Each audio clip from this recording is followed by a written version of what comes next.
So on this Memorial Day, we give thanks, first of all, to those that gave the ultimate sacrifice, those that perished while serving in the armed forces, defending our country and defending the freedoms that we enjoy and many take for granted each and every day. So happy Memorial Day to all of you, especially those that had military family members that died while serving the country. Wanted to jump on and share what I think is a very important story today I saw from the Business Insider.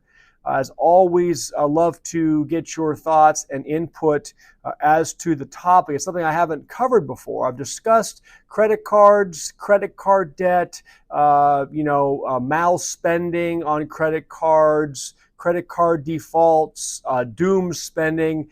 But this article I saw today from Business Insider talks about this whole concept of the rewards points, right?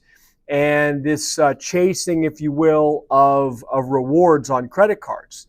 Now, most credit cards, I believe, I did a quick search, you accumulate rewards when you use the credit cards. Doesn't matter if you pay off that credit card debt that you have run up or the balance that you have accrued buying whatever items you're going to buy. The rewards points and the perks and such attach when you spend.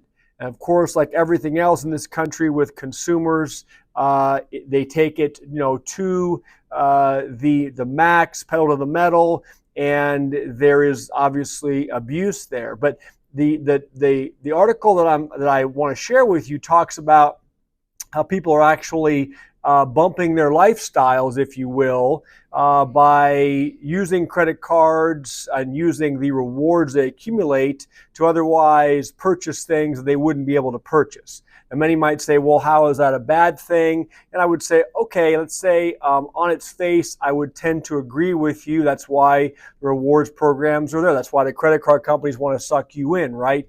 But for those that are using credit cards, let's say churning the credit cards, taking out many credit cards just to try to rack up rewards points, it's leading to a major problem.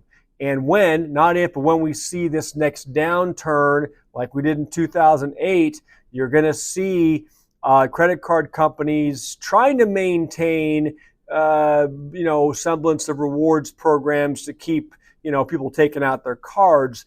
These benefits are going to get drastically cut. So let me share the story with you. This is a 2023 Federal Reserve Consumer Survey found that 82% of Americans had at least one credit card. And that was up from 76% in 2014 and close to the high of 84% seen in 2021. What was going on in 2021 after the pandemic, through the pandemic, companies were offering all these deals to, throwing credit cards at people. So we saw a high of 84% in 2021 as we were coming out of the pandemic. Outstanding credit card debt hit a record high of $1.2 trillion in the fourth quarter of 2024. We've covered that. One handy use of those credit cards, it says, is of course accruing points and rewards. An Ipsos poll of 1,081 U.S. adults from May of 2024 found that 71% of Americans have a rewards credit card, and 80% of them, it says, value the rewards they receive. Over a third of those credit card holders said that if rewards were not offered, they would buy fewer things on their credit cards. According to a 2023 Consumer Financial Protection Bureau report, the value of credit card sign-up bonuses hit $326 in 2022, an almost 20% increase from the $276 from 2019. So they're offering you more sign-up bonuses to take out credit cards, which of course, let's say it lays the foundation for more debt accrual. Around 91% of credit card spending has been on rewards cards since 2020. Right, here we go. Per the report, and more cardholders with lower credit scores Repeat this. More cardholders with lower credit scores are making purchases on their rewards cards.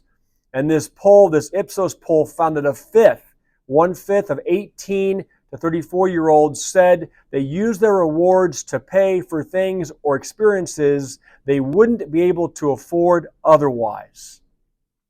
At the same time, that group was the least likely to pay off their credit card balance in full every month. So the ones that are most likely to use their rewards to pay for things they otherwise couldn't afford are the ones least likely to also be paying off their balances. More than 90%, it says, of Gen Zers and younger millennials have not paid off their credit card debt for at least 90 days. And not only that, but we know that many are simply not paying off their cards at all. They're going just simply into default and not paying them. And when we talk about there was a boon for these credit card companies and these reward points programs during the pandemic. This is a pandemic-triggered crash was paradoxically a boon for credit cards rewards. Some of that was credit card companies upping the ante, it says, to try to keep their customers hooked, despite the inability for them to go out and spend. Some places offered more points per purchase, new bonuses for COVID-friendly activities like at-home food delivery, or giving people statement credits they could use to pay off their debt.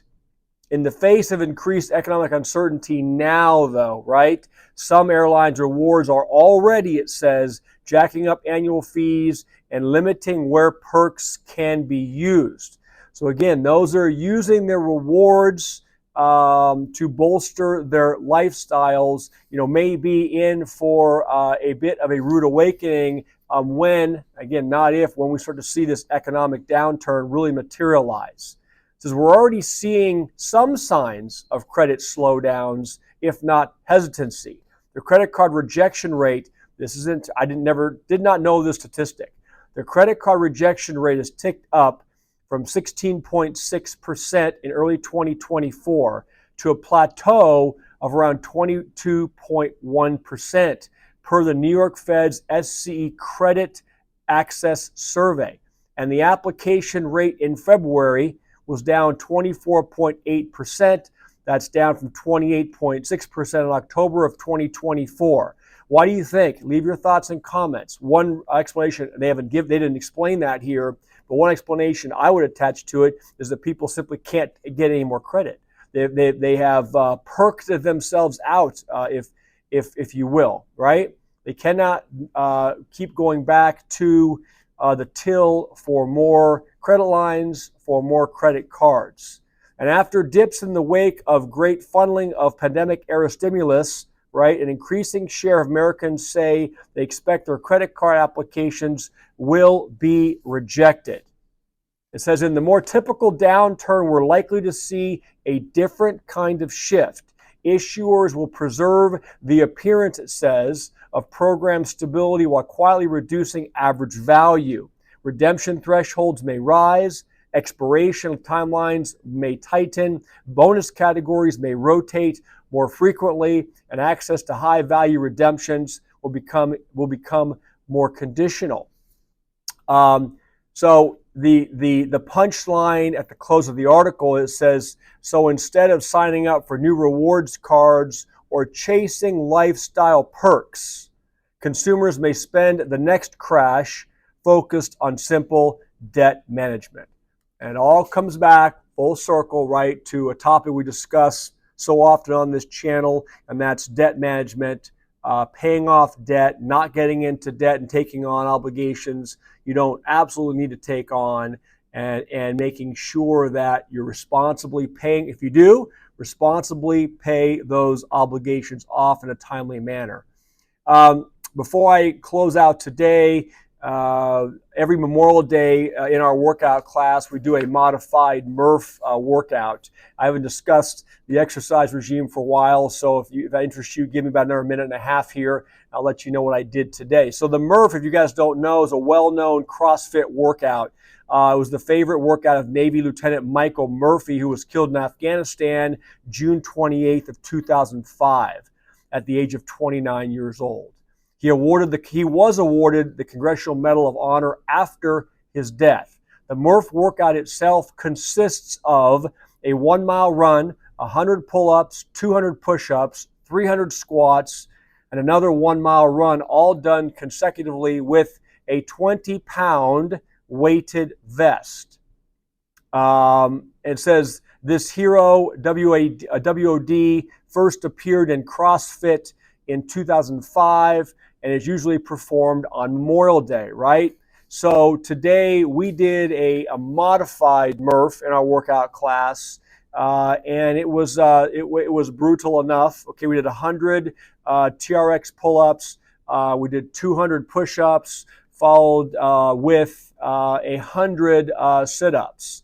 And so that was the first stage. The cardio phase was 4 miles, and then 200 jumping jacks, break it up however you want. And we also did a weight floor component of the workout. So anyway, 1 hour, I think I burned about 850 calories.